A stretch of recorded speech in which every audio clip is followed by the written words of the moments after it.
सामाजिक धार्मिक आंदोलन,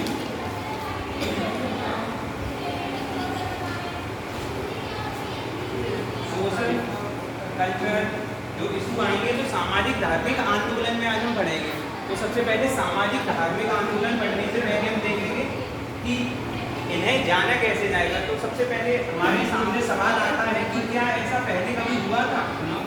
सबसे पहले सवाल आता है कि क्या कभी सामाजिक धार्मिक आंदोलन हुए थे। तो उसके सवाल में हमें जवाब चाहिए। तो जवाब देखेंगे तो क्या कब हुए थे ऐसे सामाजिक धार्मिक आंदोलन कब हुए थे। तो सबसे पहले 6th सेंचुरी BC के आसपास जो राजा जो गौतम बुद्ध हुआ करते थे, महावीर स्वामी हुआ करते थे, तो उस समय भी क्या हुए थे सामाजिक धार्मिक आंदोलन हुए। ठीक है, अब सामाजिक धार्मिक आंदोलन को पहचानेंगे कैसे कि कब सामाजिक धार्मिक आंदोलन हुए। तो 3 शब्द होते हैं, 3 जाति शब्द हैं। कौन कौन सा? एक है जाति, एक है धर्म और एक है महिला स्त्री। ठीक है, तो धर्म, जाति और महिला, इन 3 टॉपिकों पे जब भी कभी इतिहास में कोई चेंज आ रहा होगा, कोई बदलाव करने की कोशिश करेगा, उसे हम क्या कहेंगे सामाजिक धार्मिक आंदोलन। अगर बेस में आंसर लिखना होगा तो हम 3 टॉपिकों पे ही लिखेंगे बेस बना के। अगर कभी जाति के आधार पे हो रहा है कुछ संशोधन, धर्म के आधार पे हो रहा है, महिलाओं के आधार। अब इसमें से हो सकता है किसी एक आंदोलन में एक से ज्यादा टॉपिक हो सकता है जाति या धर्म दोनों शामिल हो या धर्म के साथ महिलाएं शामिल हो। जैसे कि बौद्ध धर्म का जब उदय हुआ था तब जो सामाजिक धार्मिक चेंजेस आए थे उनमें जाति और धर्म पे ज़्यादा बल दिया गया था, स्त्रियों पे उतना बल नहीं था। ठीक, अब इसके बाद और कभी कोई चेंज आया है भारत में जब सामाजिक धार्मिक आंदोलन जैसी कोई बात देखी गई है तो कब देखा गया है 14th सेंचुरी के आसपास। जब कब वो कौन सा काल था? भक्ति काल या सूफी काल। तो भक्ति काल के दौरान भी सामाजिक धार्मिक आंदोलन देखे गए हैं जिनमें प्रमुख कौन व्यक्ति है? कबीरदास। क्योंकि कबीरदास ने भारत में जो धार्मिक भावनाएं हुआ करती थी, धार्मिक आडंबर हुआ करते थे, उन पे प्रहार किया। उन्होंने जो धार्मिक चीजें थी उन पे बोले सब। और इनमें क्या था, जैसे उन्होंने कहा है कि पाथर पूजे हरी मिले तो मैं पूजू पहाड़। अब ये चीजें जो थी कि पत्थर पूजने से अगर भगवान मिल जाता तो ये धार्मिक प्रहार था कि नहीं था। पर कभी भी कबीरदास का क्या हुई आलोचना नहीं हुई। ऐसे ही गौतम बुद्ध का जब उदय हुआ था तो गौतम बुद्ध ने क्या कहा था? गौतम बुद्ध ने भी कहा था कि जाति व्यवस्था, धार्मिक व्यवस्था, ब्राह्मणवाद, इन सब पे सबको मना किया। वेदों के साथ उन्होंने अपौरुषेय सिद्धांत लगा दिया था। ठीक है, कि वो अपौरुषेय नहीं है, किसके द्वारा लिखे गए हैं? लोगों के द्वारा, किसी बुद्धिजीवी व्यक्ति के द्वारा लिखे गए होंगे। तो 6th सेंचुरी और 14th सेंचुरी में सबसे पहले क्या देखने को मिलता है? सामाजिक धार्मिक आंदोलन। पर जो सामाजिक धार्मिक आंदोलन प्रमुख रूप से हमारे सब्जेक्ट में है वो कौन से हैं? 18th सेंचुरी के आसपास वाले। ठीक है, धार्मिक रूप से तो ये है बौद्ध धर्म, पर वहाँ पे बौद्ध धर्म में सिलेबस में नहीं है कि सामाजिक धार्मिक आंदोलन के रूप में। तो सामाजिक धार्मिक आंदोलन के रूप में है वो कौन सा है? 18th-19th सेंचुरी में जो चला था राजा राम मोहन राय से। तो अगर हम इनके बारे में बात करेंगे तो हमें पता देखना है कि क्या क्या ऐसे बदलाव हुए थे जिन्होंने सामाजिक धार्मिक आंदोलन के उदय में योगदान दिया था। तो हमें पता चला पहले कि क्या कभी हुए थे। तो आंसर था हुए हैं, 2 बार हो चुके हैं आंदोलन। अब आंदोलन में कौन से कारक थे जिम्मेदार जिन्होंने तीसरी बार आंदोलन को मतलब सामाजिक धार्मिक बदलाव को बढ़ावा दिया? तो इस बार कौन से कारक थे? जो कारक थे जिम्मेदार, उन कारकों का अगर हम देखें तो कौन सा कारक होगा? सबसे पहले क्या? अंग्रेजों की नीतियां। अंग्रेजों की नीतियां। अब अंग्रेजों की नीतियों में कौन से चेंजेस थे?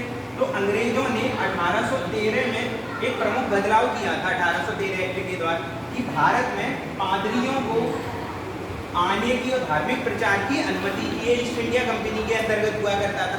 क्या इससे पहले कभी पादरी आए नहीं थे? तो हमने देखा था इससे पहले भी पादरियों का आगमन हुआ था। राजा राम मोहन राय ने जिनसे इंग्लिश सीखी थी वो भी एक पादरी थे। तो 1790 में ही वो आए थे, उससे पहले भी आए थे। पर क्या हुआ था, ऑफिशियल रूप से जो धार्मिक प्रचार के लिए आए थे वो कब से आए थे? 1813 से। अब जब 1813 से ऑफिशियल रूप से आए तो अंग्रेजों की नीतियों में बदलाव होना स्टार्ट हुआ। क्यों? क्योंकि जो धार्मिक पादरी हुआ करते थे या धार्मिक लोग हुआ करते थे उनने जब भारत के धर्म में हस्तक्षेप करना शुरू किया तो प्रतिक्रिया होगी। तो जो प्रतिक्रिया होगी उस प्रतिक्रिया के फलस्वरूप किसका जन्म होगा? सामाजिक धार्मिक आंदोलन का। ये प्रमुख कारण है। सबसे पहला जो कारण है इस समय, कौन सा कारण है? अंग्रेजों की नीतियां। क्या इसके अलावा कोई और कारण है? अन्य कारण बिल्कुल है। भारत में बुद्धिजीवी वर्ग का उदय होना। भारत में जो एक व्यक्ति था जो सामाजिक और शैक्षणिक रूप से जिस वर्ग का उदय हुआ था, मध्यम वर्ग का, उन्होंने क्या किया? अंग्रेजी सीखी। अंग्रेजों के समय में आके उन्होंने इंग्लिश बुकें पढ़ना स्टार्ट की, उन्होंने यूरोपियन कल्चर पढ़ा, तो उन्हें पता चला कि भारतीय धर्म में इतनी समस्याएं नहीं है जितनी समस्याओं को अंग्रेज उजागर करते हैं। क्योंकि अंग्रेजों का मानना ये था कि भारतीय जो इतिहास है वो ज़्यादा पुराना नहीं है। जब अंग्रेजों का आगमन हुआ था, अब 1837 तक तो अशोक के अभिलेख भी नहीं पढ़े गए थे, अशोक के अभिलेख भी नहीं। तो अंग्रेजों के हिसाब से जो मध्यकाल था वही भारतीय इतिहास का उदय था, मध्यकाल था वही भारतीय इतिहास का प्रारंभ हुआ करता था। तो उनका मानना था कि भारतीय इतिहास न ज़्यादा प्राचीन है और न ज़्यादा उसमें कोई महत्वपूर्ण चीज़ है। तो भारत का जो बुद्धिजीवी वर्ग था, जो शैक्षणिक रूप से थोड़ा आगे आया, उस वर्ग ने साबित किया किस आधार पर? वेदों के आधार पर, उपनिषदों के आधार पर, गुप्त काल के ग्रंथों के आधार पर, जैसे ब्रह्मगुप्त वगैरह के। तो उन्होंने बताया कि नहीं, जो साइंस की बात की जाती है, महिलाओं का सशक्तिकरण की बात की जाती है, कर्मकांडों के कम होने की बात करी जाती है, ये भारतीय धर्म में पहले से मौजूद थे। क्यों?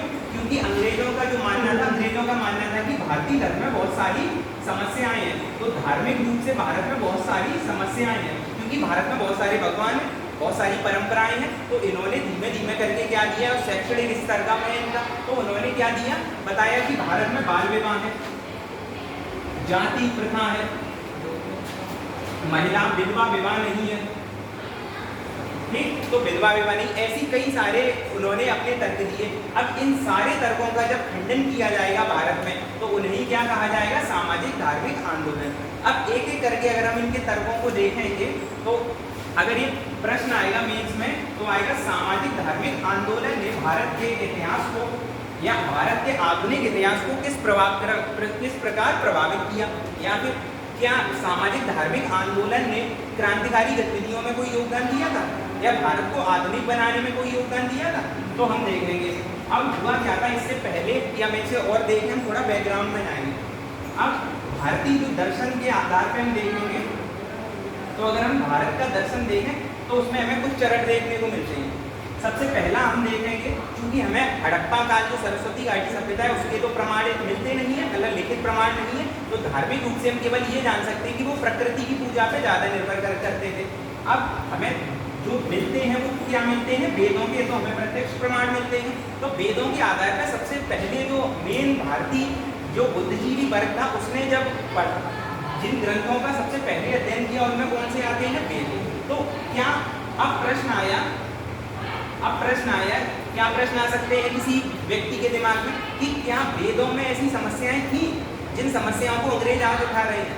तो क्या लगता है कोई समस्याएं थी वेदों में?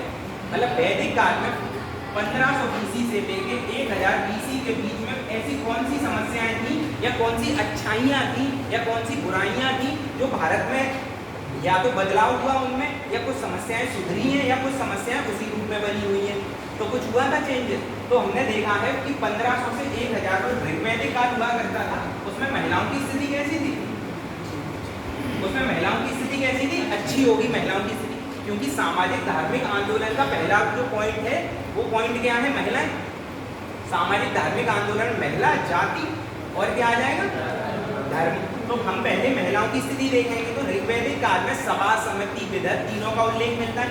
महिलाएं प्रशासन में योगदान देती हैं, महिलाएं यज्ञ करती हैं, महिलाएं हर एक यज्ञ के साथ साथ शिक्षा ग्रहण कर सकती हैं। तो जब ये चीज़ें हम वर्तमान में देखेंगे, मतलब जो सामाजिक धार्मिक आंदोलन के सुधारक हुए राजा राममोहन राय जैसे, उन्होंने क्या किया? इन चीज़ों को अंग्रेजों के सामने रखा कि भारत की जो पुराना इतिहास है उसमें ऐसी समस्याएं नहीं थी।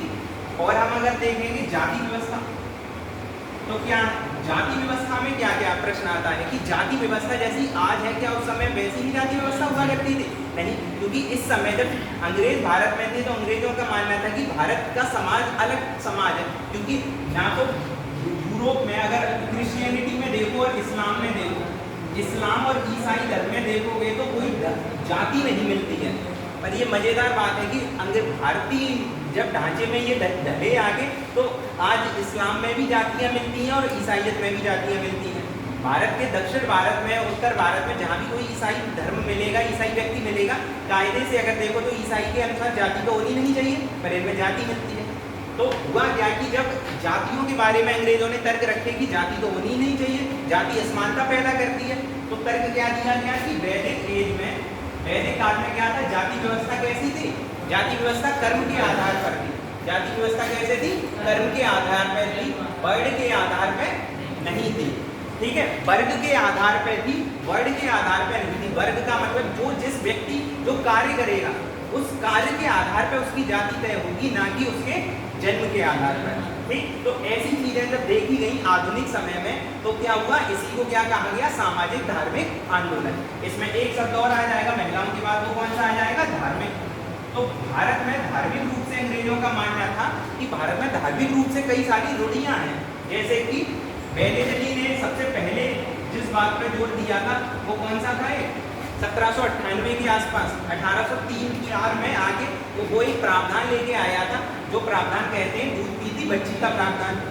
उसमें क्या हुआ करता था कि छोटे बच्चों को, जो बच्चियां हुआ करती थी, उन्हें गर्म दूध में डाल दिया जाता था मारने के लिए। तो ये क्या प्रावधान थे, अब वेलेजली ने इन पर रोक लगा दी। क्यों रोक लगा दी, क्योंकि धार्मिक रूप से इन्हें मान्यता थी, धार्मिक रूप से ना कह के सामाजिक रूप से थी। तो अंग्रेजों का मानना था कि भारत में कई सारी रूढ़ियां हैं, जैसे कि जो बच्चियां होती हैं उनकी हत्या कर दी जाती है, जाति आधार पर होता ही है।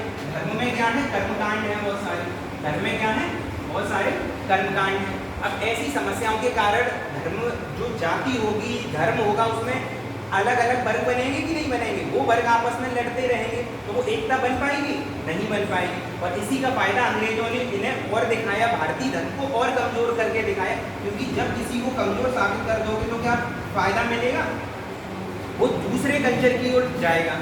उसे लगेगा कि जो अंग्रेजों की कहना है वो बिल्कुल सही है कि भारतीय धर्म तो या भारतीय समाज तो बेकार है, उसका कोई आधार ही नहीं है, उसका कोई इतिहास ही नहीं है। तो भारतीयों को कमतर करके आंका गया, और इससे क्या प्रभाव पड़ा भारत में कि भारत के कुछ वर्ग जो हुआ करता था वो अंग्रेजों की तरफ गया।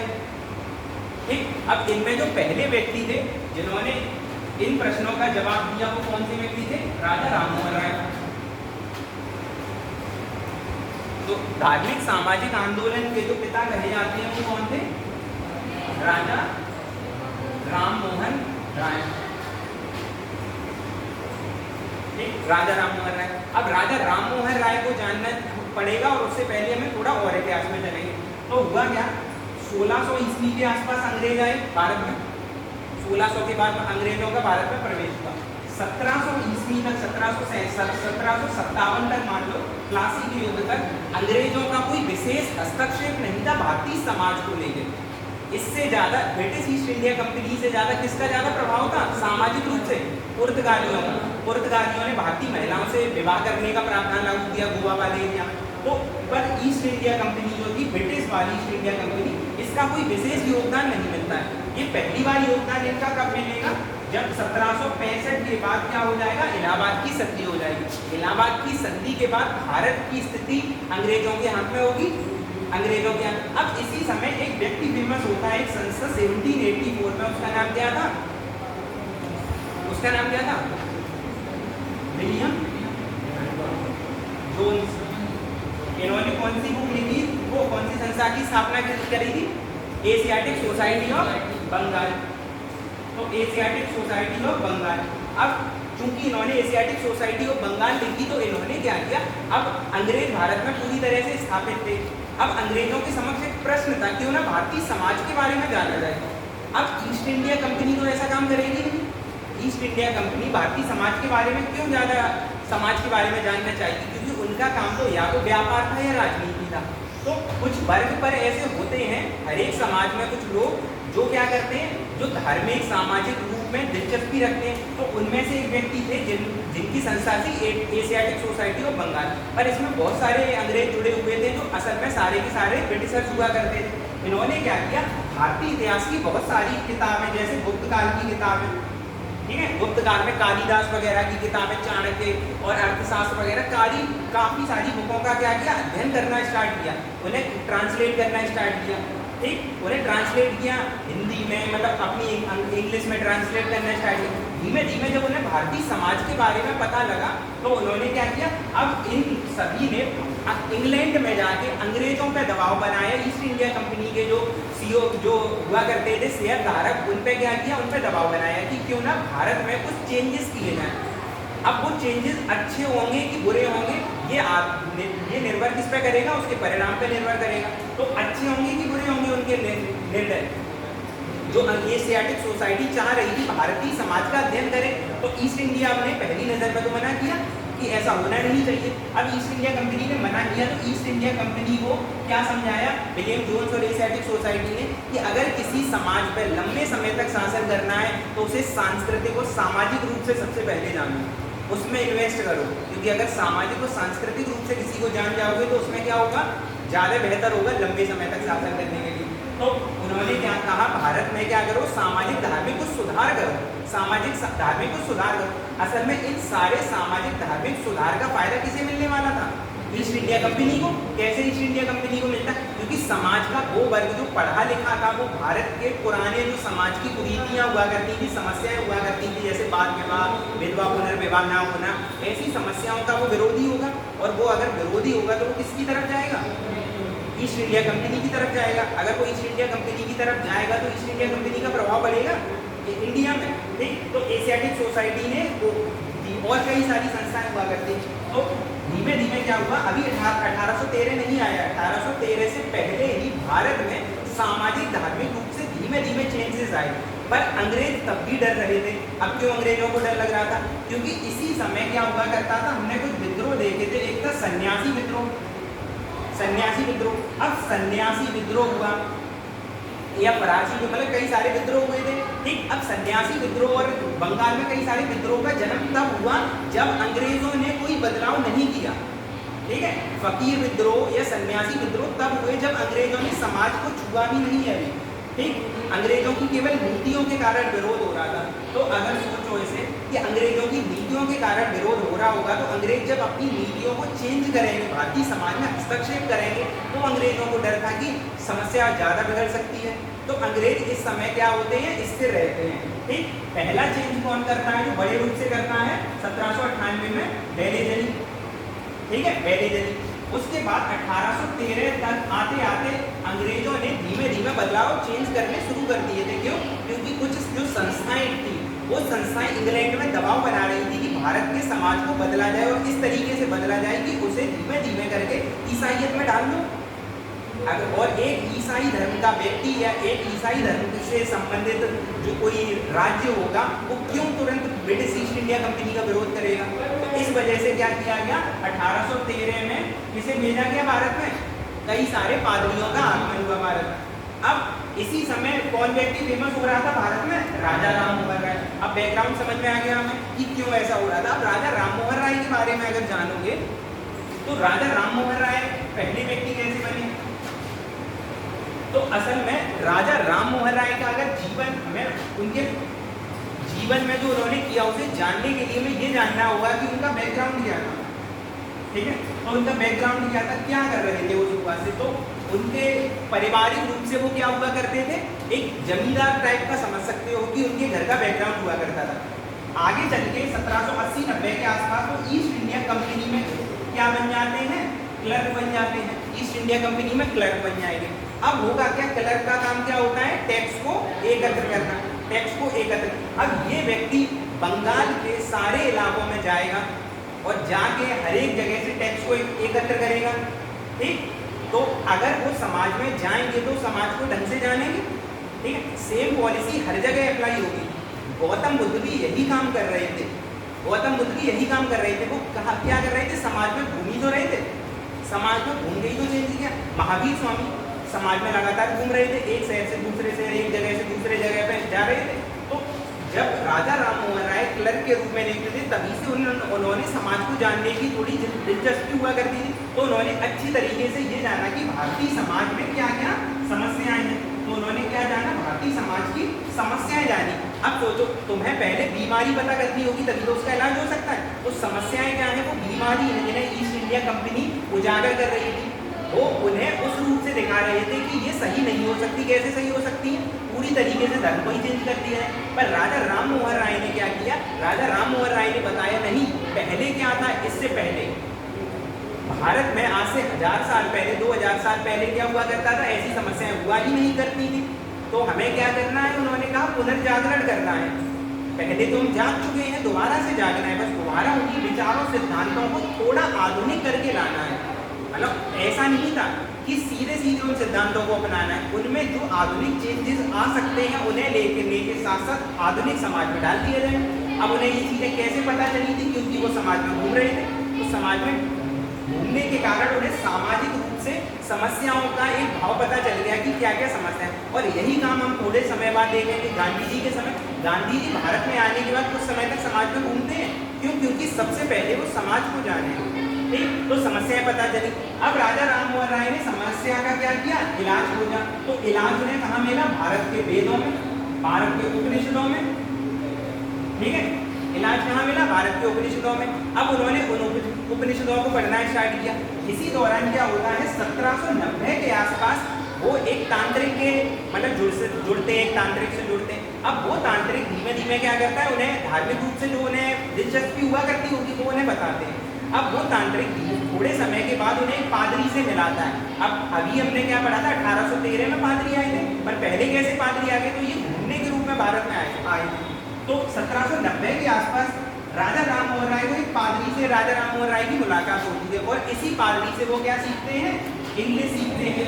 और इंग्लिश सीखेंगे तो इंग्लिश के साथ साथ वो धर्म को कंपेयर करना सीखेंगे, क्योंकि धर्म को सबसे अच्छा वो बता सकता है जो धार्मिक जीवन जी रहा हो। तो एक पादरी पूरे समाज में धार्मिक जीवन जी रहा था पूरे समय से। तो उनका जब तर्क वितर्क हुआ इस पादरी से, तो धीमे धीमे एक तो उनकी इंग्लिश डेवलप हो गई। उन्होंने इंग्लिश कहीं पढ़ के नहीं सीखी थी, उन्होंने इंग्लिश इस पादरी से सीखी थी। अब चूंकि इंग्लिश उन्हें पता चल गई, तो वो ईस्ट इंडिया कंपनी के जरिए जो भारत में बुकें आ रही थी, जो लोग पढ़ रहे थे, उन बुकों को पढ़ सकते थे। तो उन्होंने क्या किया, रेनेसां काल की जो बुकें हुआ करती थी उनका अध्ययन स्टार्ट कर दिया, जो 14वीं सेंचुरी के आसपास हुआ, ठीक। उसकी बुकों को पढ़ना स्टार्ट कर दिया, तो उनके पास तर्क आएगा कि नहीं आएगा। तो उन्होंने इसी आधार साथ ही साथ उन्होंने क्या किया, इस्लाम को भी जाना। इस्लाम को जानना आसान था, क्यों, क्योंकि भारत में पिछले 400-500 सालों से क्या था, मुगल साम्राज्य का था पिछले से। तो उनके ग्रंथ भी आसानी से मौजूद थे, और जो एरिया उनका हुआ करता था बंगाल वाला एरिया, तो बंगाल एरिया में होने के नाते उन्हें फारसी आना लाजमी था, क्योंकि वो एरिया मुगलों के अधीन आता था। तो फारसी में उन्होंने बुकें पढ़ी। अब इसके बाद दोनों सारे धर्मों को मिला के उन्होंने एक सिद्धांत दिया, उसे क्या कहते हैं, एकेश्वरवाद। एकेश्वरवाद का उन्होंने क्या दिया, सिद्धांत दिया। अब एकेश्वरवाद का सिद्धांत में क्या होगा कि वो कहेंगे कि ईश्वर एक है। ईश्वर कैसा है, एक है। अब इसके लिए कोई संस्था बनेगी क्या, कोई संस्था का प्रचार करेंगे। अब 1800 से लेके 1815 तक, 1800 से लेके 1815 तक राजा राम मोहन राय बुक को लिखेंगे, बुक्स को लिखेंगे। अब बुक्स को पढ़ना आसान होता है कि कठिन होता है। अगर हमें मेंस में लिखना होगा तो हम बताएंगे कि राजा राम मोहन राय के प्रारंभिक दौर में क्यों राजा राम मोहन राय प्रभावशाली नहीं रहे थे, क्या बता पाओगे। राजा राम मोहन राय अपने प्रारंभिक समय में क्यों सक्सेसफुल नहीं रहे थे, क्यों, क्योंकि सबसे पहले उन्होंने बुकों को लिखा। अब बुक एक आम इंसान तक जाना कठिन है कि आसान है, कठिन है। शुरुआती दौर में अगर किताब को लिखते हो, तो किताब को केवल वो लोग पढ़ेंगे जो बुद्धिजीवी वर्ग होगा, ठीक है, जिसे इंटरेस्ट होगा। वरना इतनी मोटी किताब तो कोई लक्ष्मीकांत जैसे पूरी कभी खत्म नहीं होती है, वैसे ही क्या होगा, वो क्या कभी खत्म नहीं होगी। अब इसका प्रभाव इनके करेक्टर पे पड़ेगा थोड़े समय के लिए। 1815 के बाद 15 के समय में ये कौन से समाज की स्थापना करते हैं, आत्मी सभा। अब आत्मी सभा फेल हो जाएगी, आत्मी सभा का प्रभाव उतना नहीं रहेगा। इस वजह से थोड़े समय के लिए ये क्या संन्यास टाइप का ले लेंगे, थोड़े समय के लिए एक्टिव कम हो जाएंगे 1818 के आसपास से। क्यों, क्योंकि आत्मी सभा में उन्होंने क्या सिद्धांत दिया, एकेश्वरवाद का सिद्धांत। एकेश्वर। अब भारतीय समाज को समझाना कि भगवान एक है सारे समाज को, ये आसान है कि कठिन काम है, ये सबसे कठिन काम है। भारतीय समाज में किसी राजा राम मोहन राय किसी मोहल्ले गांव में चाय वाले के पास जाके ये कहेंगे कि भगवान कैसा है, एक है भगवान, को अल्लाह भी एक है, ईसाई जो जीसस है वो भी वही है, राम भी वही है, कृष्ण भी वही है।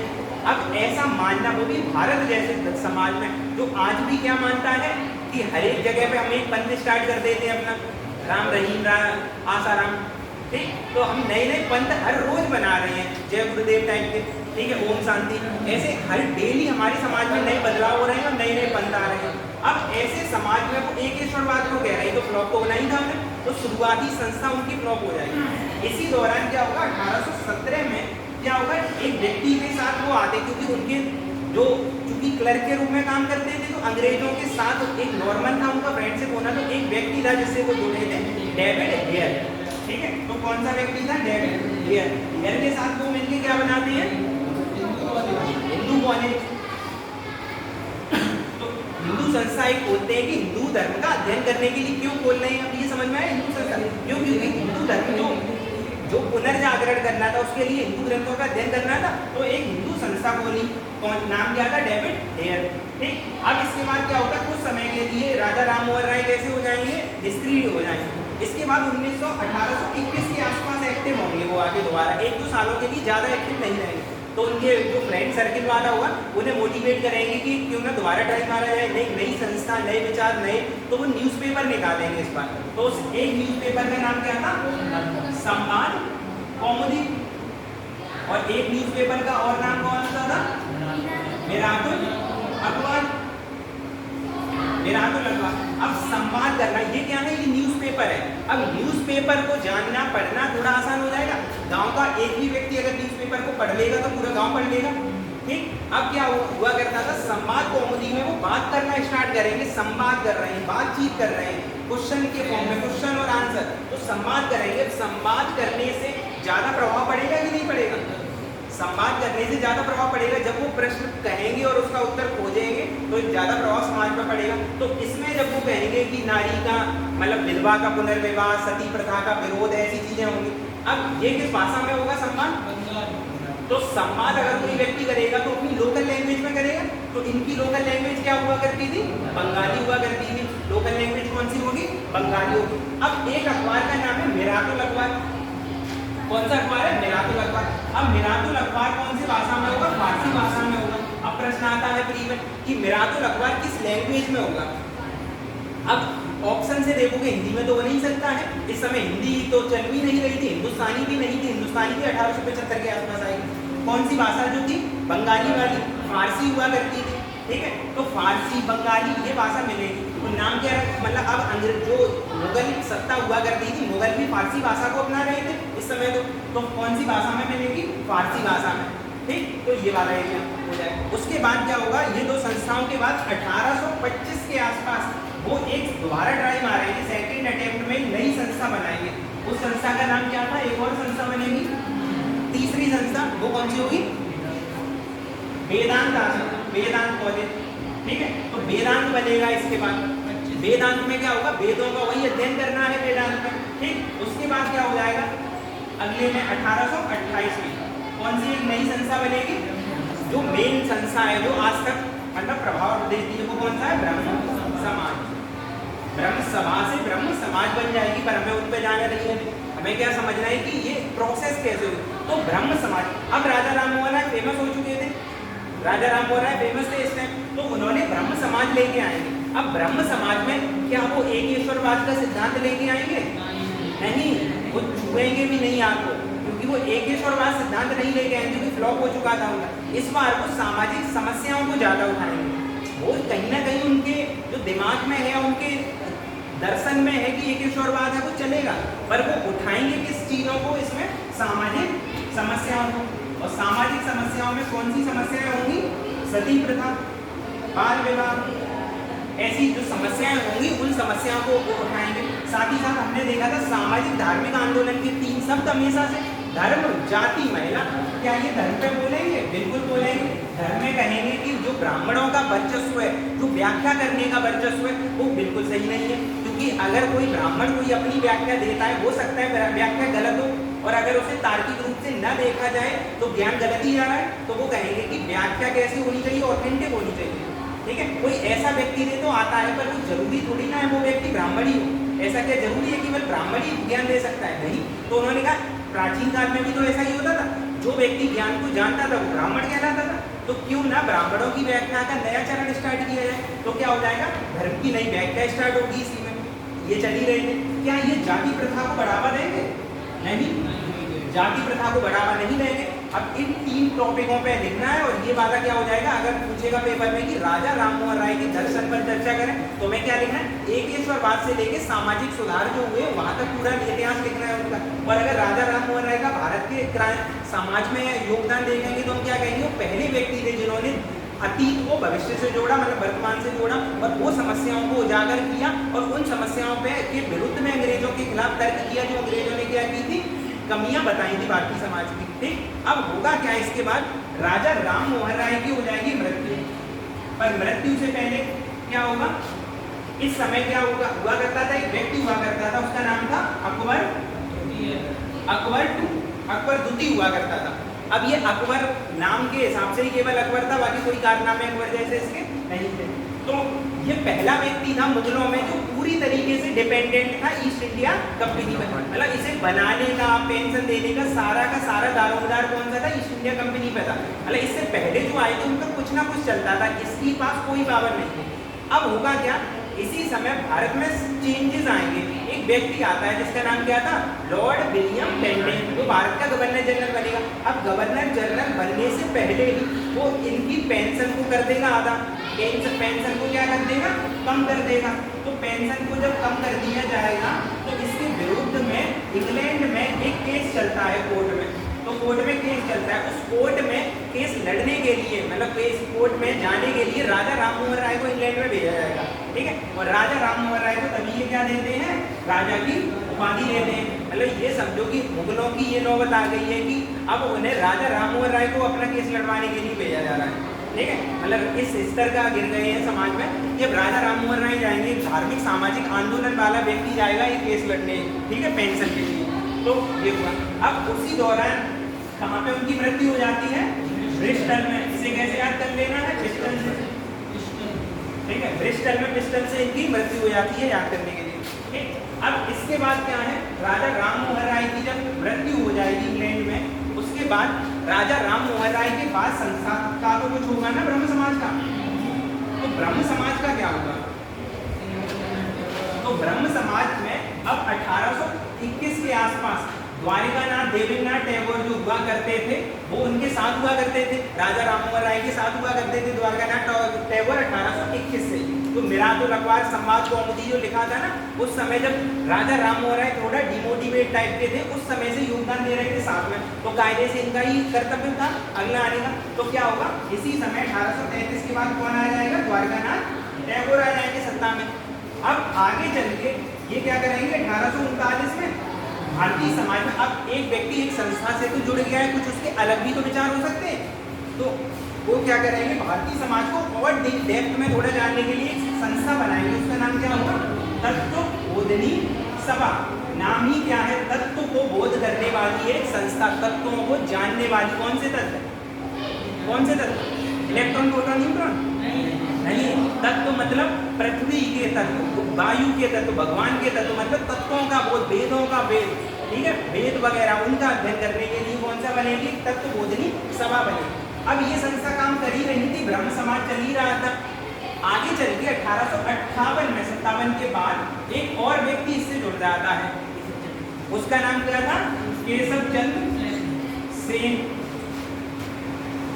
अब केशव चंद्र सेन जब जुड़े थे तो युवा हुआ करते थे, तो केशव चंद्र सेन का योगदान असल में द्वारिकानाथ टैगोर से ज्यादा देखा जाएगा।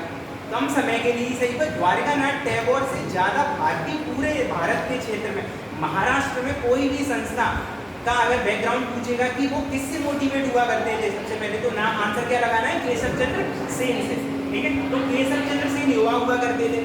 अब केशव चंद्र सेन क्या करेंगे, शुरुआत में द्वारिकानाथ टैगोर के साथ साथ मिलके काम करेंगे, दोनों लोग साथ में मिलके बैठक करेंगे, साथ में मिलके धर्म को बढ़ावा देंगे। पर एक समय ऐसा तो आएगा जब दो पीढ़ियां आपस में टकरा रही होंगी, दो विचार आपस में टकरा रहे होंगे। तो चूंकि केशव चंद्र सेन आयु में इनसे क्या हुआ करते थे, छोटे हुआ करते थे। अब कम उम्र में तर्क ज्यादा होंगे, बदलाव की आग ज्यादा होगी, तो समाज को बदलने के लिए तो केशव चंद्र सेन रास्ता चुनते हैं थोड़ा अग्रेसिव टाइप का। अब चूंकि वो अग्रेसिव रास्ता चुनते हैं इसलिए युवा तो उनसे जुड़ जाएगा, पर द्वारकानाथ टैगोर के साथ उनकी क्या हो जाएगी, लड़ाई हो जाएगी। और इसी दौरान द्वारकानाथ टैगोर अलग हो जाएंगे और इस संस्था का क्या नाम पड़ेगा, ब्रह्म समाज टूट जाएगी और ब्रह्म समाज को क्या बन जाएगी, आदि ब्रह्म समाज या फिर भारतीय ब्रह्म समाज। नाम क्या डाला उन्होंने केशव चंद्र सेन ने, आर्य ब्रह्म समाज या फिर आपको आदि ब्रह्म समाज या फिर भारतीय ब्रह्म समाज। केशव चंद्र सेन जुड़ जाएंगे और इसी दौरान अब केशव चंद्र सेन ने एक अलग संस्था बना दी और उनका नाम उन्होंने ऐसा नाम रखा है जिससे लगे कि वो प्राचीन संस्था है। अब इसके बाद एक व्यक्ति और आता है, एक व्यक्ति का संस्था आती है tabernacle of new dispensation. Keshav Chandra Sen की एक संस्था है जो पेपर में आ भी चुकी है। केशव चंद्र सेन की संस्था का नाम क्या है, टैबरनेकल ऑफ न्यू डिस्पेंसेशन एक संस्था है। उसी के बाद उस संस्था के बाद उन्हें इंग्लैंड में बुलाया जाएगा। उन्हें क्या बुलाया जाएगा, जैसे कौन गया था भारत में, स्वामी विवेकानंद गए थे शिकागो में एक बार, वैसे ही कौन जाएगा, केशव चंद्र सेन भी विदेश में जाएंगे। तो केशव चंद्र सेन को एक हिंदू धर्म का विद्वान होने के नाते इंग्लैंड में बुलाया जाएगा और यहाँ पे जाके वो अपना ज्ञान देंगे और इसके बाद जब वो लौट के आएंगे तो कुछ सीख के लौट के आएंगे। तो इस टाइम कौन सी संस्था बनेगी, इंडियन रिफॉर्म एसोसिएशन। कुछ सुधार तो करेंगे ना, तो रिफॉर्म करेंगे तो इंडियन रिफॉर्म एसोसिएशन बन जाएगी इनकी संस्था। आगे चल के इनका प्रभाव और ज़्यादा बढ़ गया। कोई व्यक्ति विदेश से घूम के आया है तो उसका प्रभाव वैसे ही बढ़ जाता है, ठीक है, और वो पढ़े लिखे व्यक्ति और इनका प्रभाव ज़्यादा बढ़ेगा कि नहीं बढ़ेगा। अब इसी दौरान क्या होता है कि 1872 के आसपास वाले समय में एक क्या आ जाता है कि एज कंसेंट वाला आ जाता है दुनिया, मतलब आयु निश्चित कर दी जाएगी कि महिलाओं की आयु, जो लड़कियों की आयु थी उससे कम आयु में अगर शादी की जाती है तो क्या हो जाएगा, अपराध हो जाएगा। पर इसका स्वयं उल्लंघन कौन करते हैं, केशव चंद्र सेन। इसका उल्लंघन कर देंगे केशव चंद्र सेन। वो क्या करेंगे, बंगाल में ही एक एरिया है कूच बिहार, ठीक है, कूच बिहार के राजा के साथ अपनी 13-14 साल की लड़की का विवाह कर देंगे। क्योंकि वो राजा होते हैं इसलिए नियमों को आसान बना ही दिया जाता है पैसे के लिए, तो वो शादी कर देंगे उससे और इसी के बाद ये संस्था दोबारा से क्या हो जाएगी, टूट जाएगी। और ये संस्था टूटने के बाद क्या कहलाएगी, साधारण ब्रह्म समाज। जो अलग हुए लोग होंगे वो क्या कहलाएंगे, साधारण ब्रह्म समाज, ठीक है, ये सब चंद्र सेन वाले। और इसके बाद ये कंटिन्यू रहेगा। अब इस ब्रह्म समाज के बाद सामाजिक धार्मिक आंदोलन में एक और संस्था आती है।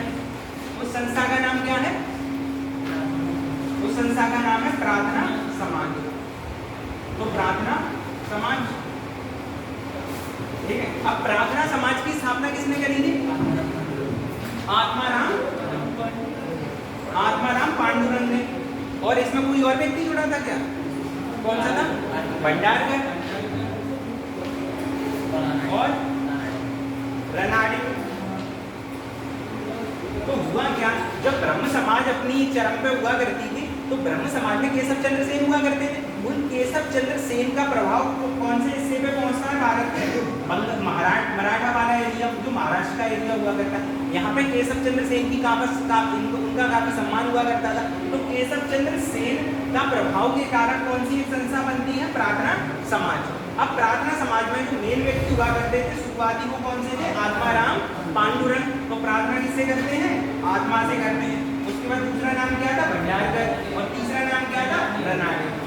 अब इस संस्था में आने में आगे चल के कौन व्यक्ति ज्यादा फेमस हो जाएगा, रनाडे। रनाडे क्यों फेमस हो जाएंगे, क्योंकि रनाडे कई सारे सामाजिक सुधार करेंगे, कई सारे सामाजिक सुधार एक साथ करेंगे। जैसे कि रात्रि पाठशालाएं खोलेंगे, रात्रि पाठशालाएं खोलेंगे, स्त्री शिक्षा पर बल देंगे। रनाडे क्या कर रहे हैं, रात्रि पाठशालाएं, स्त्री शिक्षा, ये सब करेंगे। और एक संस्था का नाम भी आता है जो वो अपनी एक संस्था बनाते हैं। उस संस्था का नाम क्या था, सार्वजनिक सभा। तो सार्वजनिक सभा, ठीक है, तो सार्वजनिक सभा की संस्था बनाएंगे।